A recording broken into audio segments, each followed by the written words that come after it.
Friends, good evening. Happy Sunday to all. ಇವತ್ತಿನ Sunday ಆದರೆ full ಬ್ಯುಸಿಯಾಗಿ ಲೈಫ್ ಕಳೀತು.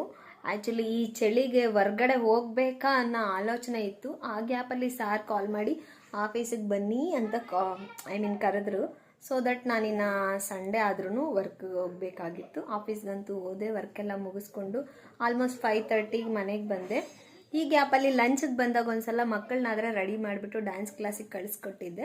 5:30ಗೆ ಡೈರೆಕ್ಟಾಗಿ ಮಕ್ಕಳನ್ನ ಕ್ಲಾಸ್ ಹತ್ರನೇ ಹೋಗಿ ಪಿಕ್ ಮಾಡ್ಕೊಂಡು ಮನೆಗೆ ಬಂದೆ. ಚಳಿಗಂತೂ ತಡಿಯೋಕ್ಕಾಗ್ತಿಲ್ಲ. ಚಳಿಗೆ ತಡಿಯೋಕ್ಕಾಗ್ತಿಲ್ಲ ಅಂತೇಳಿ ಸ್ವೆಟ್ರ್ ಏನೋ ಹಾಕ್ಕೊಳ್ದೇ ಮಾತಾಡ್ತಿದ್ಯಾ ಅಂತ ಯೋಚನೆ ಮಾಡ್ತಿದ್ದೀರಲ್ವ.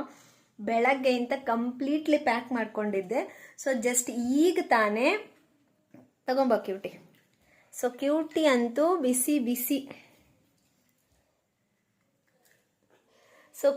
ಅಂತೂ ಬಿಸಿ ಬಿಸಿ ಆನಿಯನ್ನು ನಾನು ಟ್ರೈ ಮಾಡ್ತೀನಮ್ಮ ಅಂತ ಹೇಳ್ಬಿಟ್ಟು ಅವಳ ಸೆಲ್ಫಿಗೆ ಓನಾಗಿ ಆನಿಯನ್ ಪಕೋಡಿನಾದರೆ ಟ್ರೈ ಮಾಡಿದ್ದಾಳೆ. ತುಂಬ ಟೇಸ್ಟ್ ಅನ್ನಿಸ್ತಿದೆ. ಸ್ವಲ್ಪ ಆಯಿಲಿಶ್ ಜಾಸ್ತಿ ಇದೆ. ಆಯಿಲ್ ಜಾಸ್ತಿ ಹಾಕಿ ತೆಗ್ದಿದ್ದಾಳೆ.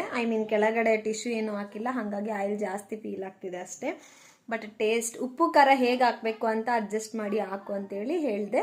ಸೊ ದಟ್ ಅಷ್ಟೇ. ನಾನು ಜಸ್ಟ್ ಇಂಟು ಕೊಟ್ಟೆ, ಅವಳೇ ಓನಾಗಿ ಪ್ರಿಪೇರ್ ಮಾಡಿಕೊಂಡು ಸೊ ಎಲ್ಲ ರೆಡಿ ಮಾಡ್ಕೊಂಡು ತಂದಿದ್ದಾಳೆ. ವಾವ್ ಅನ್ನಿಸ್ತಿದೆ. ಸೊ ಆವಾಗ ಸ್ವೆಟರ್ ರಿಮೂವ್ ಮಾಡಿಬಿಟ್ಟು ಬಿಸಿ ಬಿಸಿ ಆನಿಯನ್ ಪಕೋಡಿ ಆ್ಯಂಡ್ ಕಾಫಿ ಕುಡಿತಾ ಲಾಗ್ ಯಾಕೆ ತೆಗಿಬಾರ್ದು ಅಂತ ಹೇಳ್ಬಿಟ್ಟು ಹಾಗೆಯೇ ಒಂದು ಲಾಗ್ ಶೂಟ್ ಮಾಡಿಕೊಂಡೆ. ಸೊ ನಮ್ಮ ಸಂಡೇ ಈ ಥರ ಕಳೀತು. ಈ ಬ್ಯಾಂಗ್ಳೂರು ಹೇಗಿದೆ ಅಂದರೆ, ನಾವು ಬ್ಯಾಂಗ್ಳೂರಿಂದ ಊಟಿಗೆ ಹೋಗಿದ್ದೀವ, ಇಲ್ಲ ಊಟಿನೇ ನಾವಿರೋ ಹತ್ರಕ್ಕೆ ಬಂದಿದ್ಯಾ ಅನ್ನೋ ರೇಂಜ್ಗೆ ಚಳಿ ಅಂತೂ ಚಳಿ. ಫ್ರೀಸ್ ಆಗ್ತಿದ್ದೀವಿ ನಾವು ಈ ಚಳಿಗೆ. ಅಷ್ಟು ಚಳಿ ಆಗ್ತಿದೆ.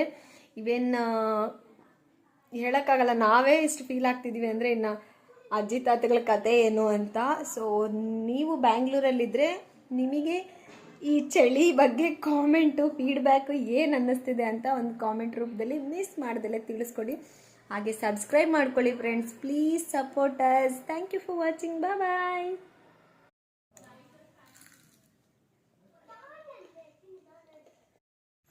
ಮಲಗಿರೋ ತಂಗಿಗೆ ಎಬ್ಬರಿಸ್ಬಿಟ್ಟು ಏನು ನೀಟಾಗಿ ಆನಿಯನ್ ಪಕೋಡಿ ಜೊತೆ ಸಾಸ್ ಹಾಕಿ ತಿನ್ನಿಸ್ತಿದೀಯಮ್ಮ. ತಿನ್ನಿಸ್ತಿಲ್ಲ, ಅವಳೆ ತಿನ್ನೋ ಥರ ಮಾಡೋಳೆ ಎಬ್ಬರಿಸ್ಬಿಟ್ಟು. ಅದು ಕತೆ.